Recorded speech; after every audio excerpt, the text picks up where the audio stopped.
You know the picture. Everybody does. Somewhere far below the world, there is a red room, and it is hot, and it is his. He sits at the bottom of it, on a black throne, with the horns and the tail and the fork in his hand. And the fire is his fire, and the screaming is his orchestra, and the whole miserable place runs on his authority. He is the warden. He is the landlord. Whatever your worst day is, there is a version of it down there, with his name over the door. That picture is so old and so complete that most of us have never once thought to check it. It's in the cartoons we watched before we could read. It's in the paintings on the wall of a church you visited on a school trip. It's in the way people say go to hell, which is really a way of saying go and be his problem. Here is what happens when you go looking for that room in the actual text. 79 verses in the Bible, name the devil, or name Satan. 5 of them put him anywhere near a place of fire or a place of chains, and in all 5 he is being sent there, or kept there, or he is out here working. Not one of the 79 gives him a throne. Not one gives him a title over the dead. Not one hands him a key. The Bible does say there is a fire, and it says it plainly, and it says who it was built for.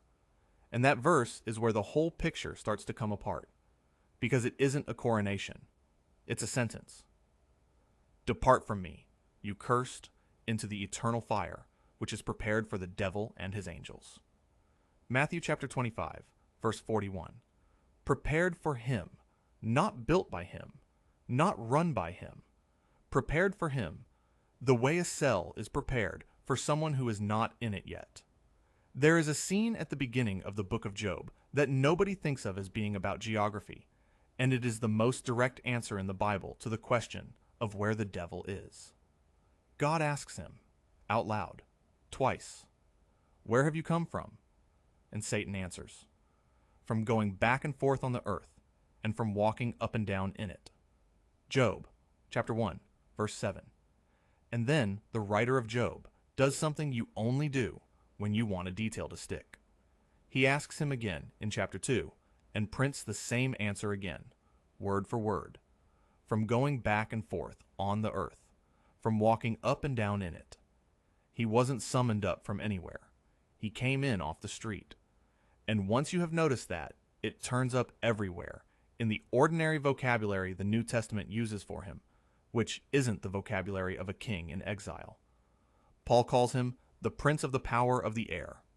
That is Ephesians chapter 2, verse 2.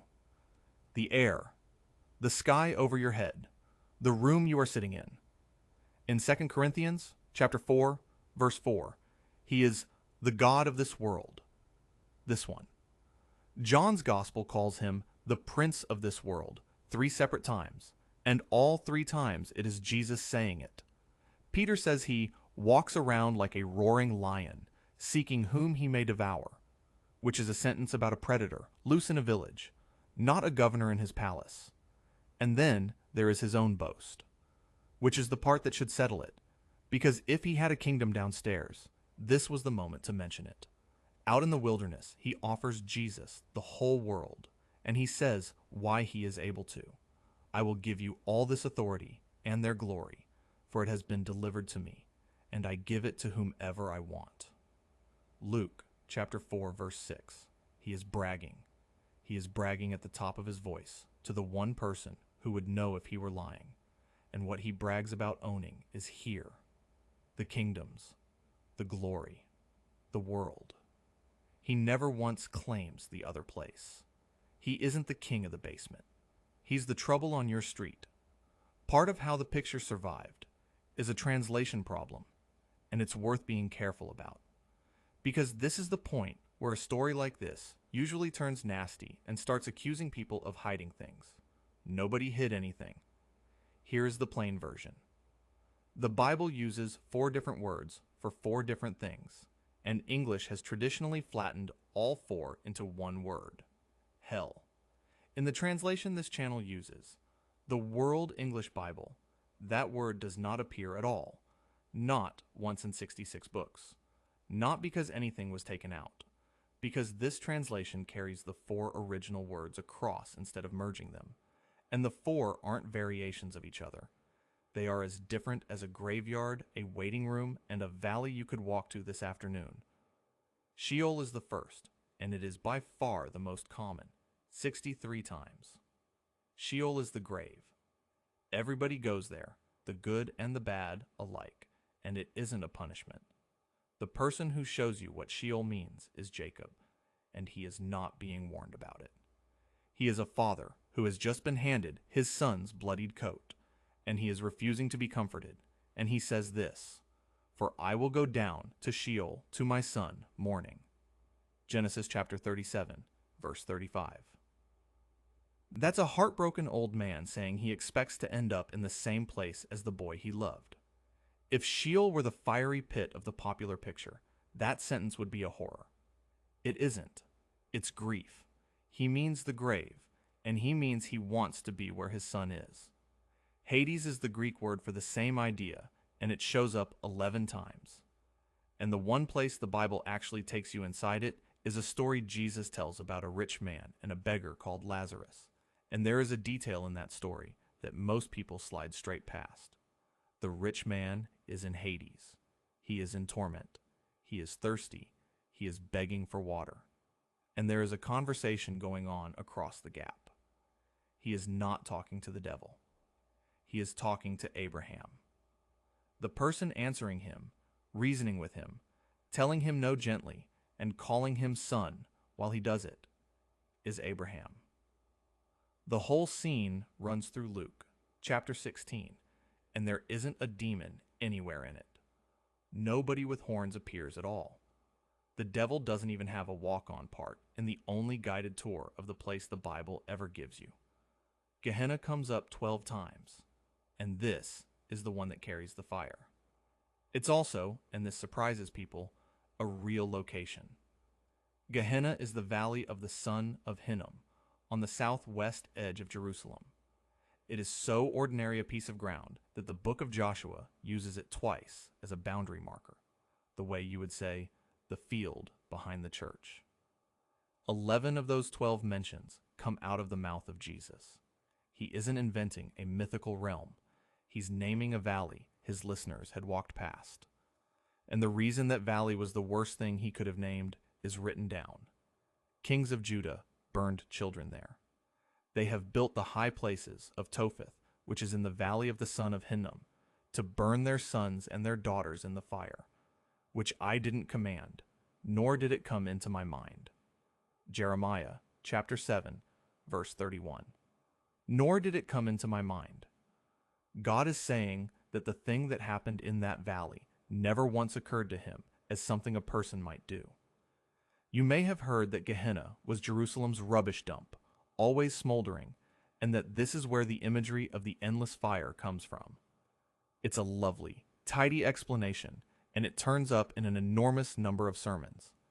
It also appears to have been invented in about the year 1200 by a rabbi named David Kimhi, writing a commentary on Psalm 27 and doing his honest best to explain a difficult word to his own readers. Scholars who went looking for the burning dump found no archaeology and no ancient writer who mentions it. The real reason is in Jeremiah, and it is worse than rubbish. Tartarus is the fourth, and it's used exactly once, and it isn't about people at all. For if God didn't spare angels when they sinned, but cast them down to Tartarus, and committed them to pits of darkness to be reserved for judgment. 2 Peter chapter 2, verse 4. Angels are put there. And look at who does the putting. God didn't spare them. God cast them down. God committed them. 3 verbs, and the subject of all 3 is God. 4 words. A grave, a waiting room, a valley, and a pit for angels. The devil is not in charge of a single one of them. If this is useful to you, subscribe and leave even 1 word in the comments. It genuinely helps this channel reach the people who have been quietly confused about this for years and never had anywhere to ask. Arguments are one thing. There is a scene that settles this faster than any argument, and it happens more than once. Jesus comes ashore near the Gadarenes, and meets a man living among the tombs. And the things inside him see him coming, and they panic. Not because they're about to be destroyed, because of where they think they are about to be sent. What do we have to do with you, Jesus, Son of God? Have you come here to torment us before the time? That is Matthew, chapter 8, verse 29. Before the time. They know there is a time coming. They know what it holds for them. And they're begging not to have it moved forward. In Mark's account of the same day, it is even barer. I adjure you by God, don't torment me. A demon swearing an oath by God to get out of being hurt. And Luke tells you exactly what it was they were afraid of. They begged him that he would not command them to go into the abyss. Luke chapter 8, verse 31. That is the fear, not death, not exile, not the loss of the man they were tormenting, the abyss. And what they ask for instead is almost funny, except that it isn't. They ask to be allowed to go into a herd of pigs. They would rather be livestock on a hillside than go to the place people think they staff. Nobody is frightened of being sent to the office they run. There is one place where the Bible really does put a supernatural being in charge of a pit, and it deserves to be said out loud rather than left for somebody to find. They have over them as king the angel of the abyss. His name in Hebrew is Abaddon, but in Greek he has the name Apollyon. Revelation chapter 9, verse 11. A king over the abyss. That's real, and it's in the text. And anybody who tells you this subject is simple hasn't read that verse. 3 things are true about it. The first is that the Bible never says Abaddon is the devil. He is called the angel of the abyss. Joining those 2 figures together is something readers have done, not something the verse does. The second is that the abyss isn't the lake of fire, and it isn't Gehenna. This is the same trap as before, in a different costume, different places, quietly merged into one.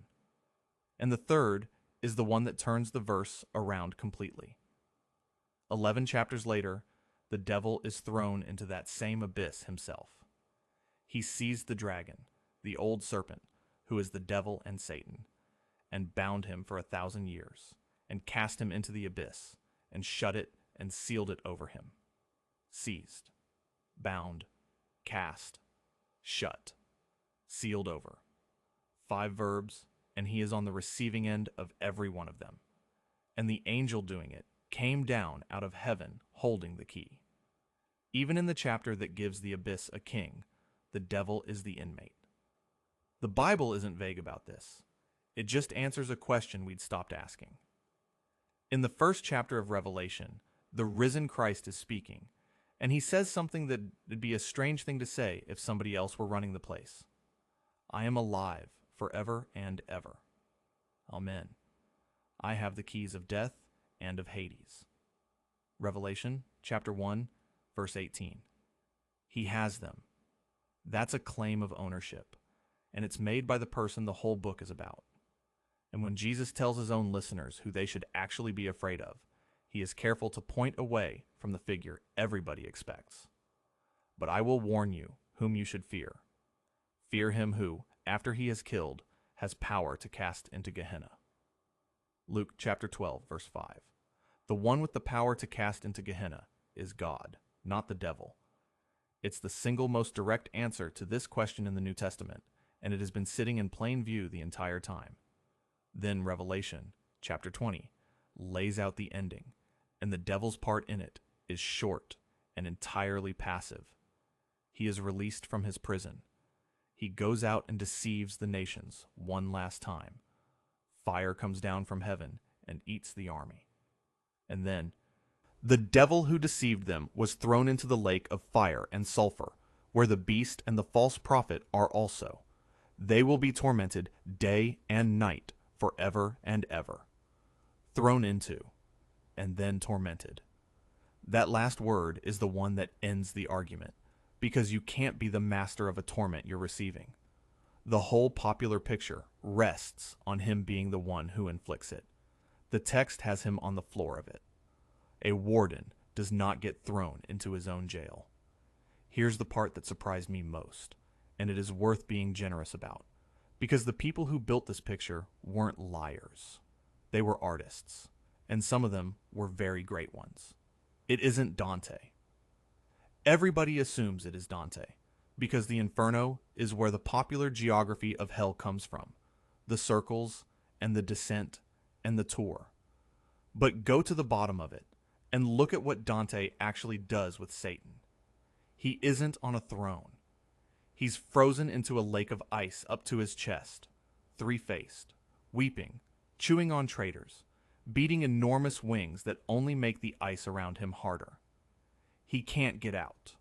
He's the most trapped thing in the poem. Dante agrees with us. The line that is actually in your head belongs to somebody else. It is John Milton in Paradise Lost, published in 1667, and it is the most quotable sentence in English about this whole subject. Better to reign in hell than serve in heaven. Book 1, line 262. And here's the thing about that line that almost nobody mentions. It isn't Milton telling you how the afterlife is organized. It is Satan talking. It's a boast made by the poem's own liar, lying on a burning lake, having just lost a war, at the lowest moment of his existence, trying to convince himself and his defeated friends that this is fine. Milton knew exactly what he was writing. He gave the villain the best line in the book, because that is what villains do. They sound magnificent while they are losing. 400 years later, we are still quoting the boast as though it were the floor plan, and the same generosity is owed to the name. Lucifer does not appear in this translation either. The verse everyone means is Isaiah chapter 14, verse 12. How you have fallen from heaven, shining one, son of the dawn. And 4 verses further on, the same passage asks, is this the man who made the earth to tremble? The chapter says who it is about, the king of Babylon. Lucifer is simply the Latin word for morning star, from the old Latin translation, which English kept and turned into a name. Plenty of serious readers, for many centuries, have held that the passage looks past the human king to the power standing behind him. And they point to a similar passage about the king of Tyre in Ezekiel chapter 28, with its covering cherub cast out of the mountain of God. That is a real reading held by real scholars, and this video is not going to pretend it away. It simply isn't where the name came from. So the genealogy of the picture runs like this. A real valley outside Jerusalem, where something unbearable happened. 4 different words, flattened into one English word by translators making a reasonable choice. A blind poet giving his villain a magnificent boast. And then 400 years of paintings and plays and cartoons, each copying the last, until the horns and the pitchfork felt like scripture. Nobody lied to you. A metaphor got a promotion. 2 genuine arguments sit next to this one, and it'd be easy to let them blur into it. So here they are, named and left alone. How long it lasts is contested. Revelation says tormented forever and ever. Matthew chapter 10 verse 28 says God is able to destroy both soul and body in Gehenna, and destroy is not the same word as torment. Christians who love the Bible and read it carefully have landed in different places on that, and they have been doing so for a very long time. Whether Hades is a holding place or a final one is contested too. Revelation chapter 20 has Hades give up its dead, and then has Hades itself thrown into the lake of fire, which sounds a great deal like somewhere temporary. Neither of those questions touches this one. Who is in charge is a different question from how long it goes on, and this video is only answering the first. So put the pins back on the map. Asked where he had been, he said, walking up and down on the earth. Paul put him in the air over your head. Jesus called him the prince of this world 3 times. Peter had him prowling through a village like a lion. He bragged about owning the kingdoms of the earth and never mentioned owning anywhere else. He had to ask permission to touch Job twice and was told exactly how far he could go. He had to ask before he could sift Peter, and in the one place he ends up in the fire, somebody else throws him in. Every pin lands in the same band of the map, not below the world, in it. And there is a verse that says, why that matters more than the version we grew up with, and it is not a comforting one. Woe to the earth and to the sea, because the devil has gone down to you, having great wrath, knowing that he has but a short time. Revelation chapter 12, verse 12. He knows. That is the detail the cozy picture removes. A devil on a throne downstairs is a devil who is settled, who is busy, who is somewhere else, dealing with somebody else, on the far side of a door that is shut. It's a picture that lets you relax. The Bible's version doesn't let you relax, and it isn't because it makes him bigger. It's because it moves him closer. That old picture was never wrong about how dangerous he is.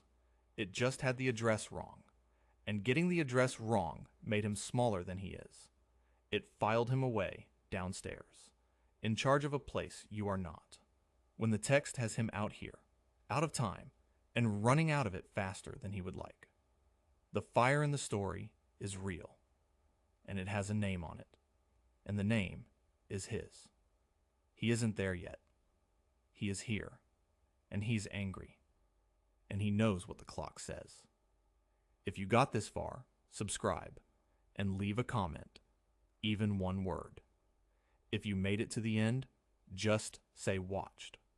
It tells us which of these are worth making. And send this to the person who once asked you a question about hell that you could not answer, and who has probably been wondering about it ever since. Pray for us, if you pray, and may the God who holds the keys to every door you are frightened of hold on to you. God bless you.